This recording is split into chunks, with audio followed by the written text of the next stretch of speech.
Carbon monoxide, carbon dioxide, sulphur dioxide અને nitrogen oxide જેવા ઝેરી વાયુઓ ઉત્પન્ન થાય છે, જે આપણા પર્યાવરણ માટે ખૂબ જ હાનિકારક છે. પ્લાસ્ટિકને જમીનમાં દાટી દેવાથી તે જમીનની ફળદ્રુપતા ઘટાડે છે અને જમીનમાં રહેલા જીવજંતુઓ પ્લાસ્ટિકના સંપર્કમાં આવતા મૃત્યુ પામે છે. અમારા પ્રોજેક્ટનો ઉદ્દેશ્ય છે કે ફૂગ દ્વારા પ્લાસ્ટિકનું વિઘટન કરવું. ફૂગ દ્વારા પ્લાસ્ટિકનું વિઘટન થતાં તેને કોઈ પણ સાઇડ ઇફેક્ટ્સ થતા નથી. આ ફૂગનું નામ પેનિસિલિયમ છે, જે 90 દિવસમાં પ્લાસ્ટિકનું વિઘટન કરી દે છે. આ ફૂગ બનાવવા માટે રોટલી ઉપર પાણીનો છંટકાવ કરી તેની ઉપર પપૈયા, કેળા કે લીંબુના છોતરા મૂકી તેને 7 થી 8 દિવસ મૂકી રાખતા આ ફૂગ બની જાય છે. આ ફૂગ બની ગયા પછી તેની ઉપર પ્લાસ્ટિકના નાના નાના ટુકડા મૂકવામાં આવે છે.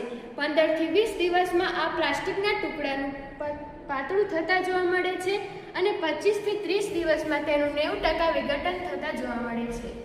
ફૂગ દ્વારા પ્લાસ્ટિકનું વિઘટન થતાં તેને કોઈ પણ સાઇડ ઇફેક્ટ્સ થતા નથી.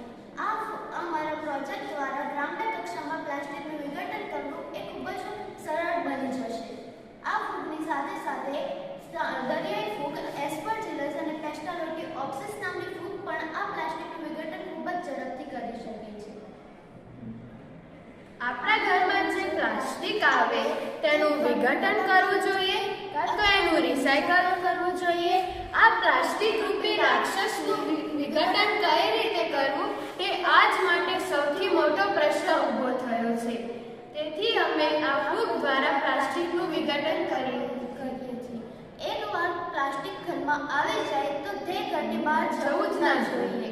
તે રીતનો અમારા પ્રોજેક્ટનો ઉદ્દેશ્ય છે. Thank you.